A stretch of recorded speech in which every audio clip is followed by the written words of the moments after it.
Mark, following last weekend's game, what does it take to bounce back quickly?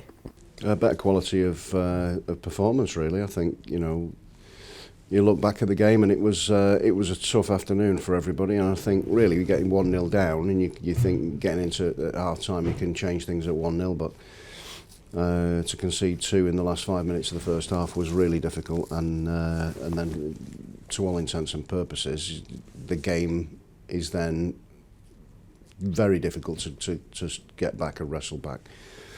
The second half was just a non-event, really. It was just a case of trying to get something back into the game. I didn't think there was massively a great deal in the game, but for the goals we conceded just rocked us too much. And I think it was one of those games where in a season in the Championship sometimes that can happen, and that can happen when you're not on it, and you can all turn around and we're miles off it, but Sheffield United have got good players as well. It's how you cope with it and deal with it and how you respond to that, and we didn't respond well enough. So you've got to respond, and you've got to go and put a performance in on Wednesday against Ipswich, who themselves are a very, very good team.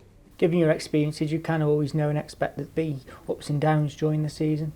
Yeah, it is that. I mean, that's the champion, but more so this season, because I think every team is going through a spell where they get a situation where they lose games maybe when they should win, and then obviously an impact on that can be that you can lose a game by a heavy scoreline, and that hasn't been us. That's not been anything like us. So we know what we need to do. It's then making sure that we are ready mentally, physically, and in every single game.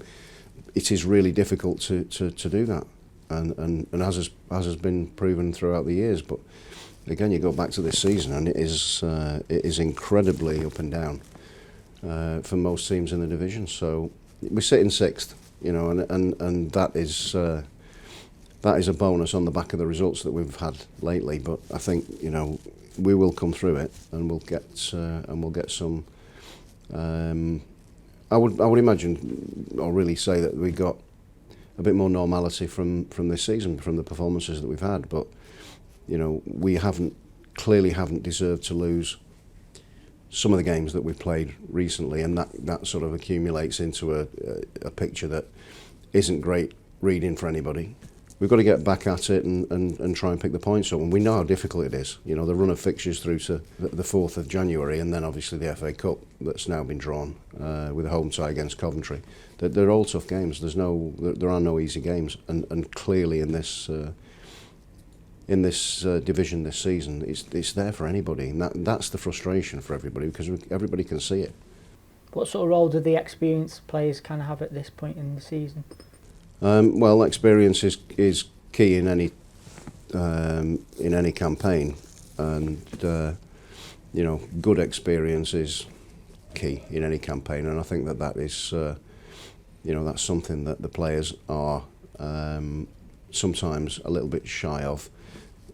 Players that have come in from abroad, we go through the same things that we've spoken about before, but clearly it's important to have some good experience in the team to steady the ship on in turbulent times, or in times where you're having an up and down game, and clearly that can happen both mentally and physically, as well as your technical side of things that are affected obviously because of that. Ben Pearson and Lewis Baker have missed out in the last few games. How are they progressing in terms of their recoveries? Yeah, they're progressing. But Ben's okay. Ben should be okay. So with Lewis, it's an injury. So we're just waiting for him to recover. Ipswich look as though they're starting to click into gear. What do you make of the quality within their squad? I think, well, clearly they've just been into the Premier League. They've had a meteoric rise from League One under Kieran, and got themselves into a really good position with the performances that they've put in this season. I also think that they have, they've had to have a period of adjustment from playing in the top flight, coming down into the Championship again. It's different. But they've got good players. They've recruited really well. They've sold a lot of money's worth of players and recruited really good players as well. So look, that's the teams with the parachute payments. They're able to do that, and it's something that everybody aspires to do, is to try and emulate them and get in to the Premier League, and then and then try and stay there. But I think that for us to go to Portman Road on a Wednesday evening, and then come back, and then we've got the game at 12:30 on Saturday. It is a tough week, but you have to suck it up, and we've got to get on with it and make the best of it, and try and put in a really good performance. And like I say, a good side who have a way of playing that tries to test you. They've got good movements. They've got some really talented players. And finally, just a word on the fans. There's 800 plus going, making the 400-mile round trip. The supporters going to games in a midweek. I mean, it's tough because there are 3 games this week. There are loads and loads of games coming up around the Christmas period, or before Christmas and after Christmas. We thank them for the support anyway, and the way that they're supporting everybody, getting behind the team is critical. But I think the expense and the time that they take is a huge commitment. So we thank them.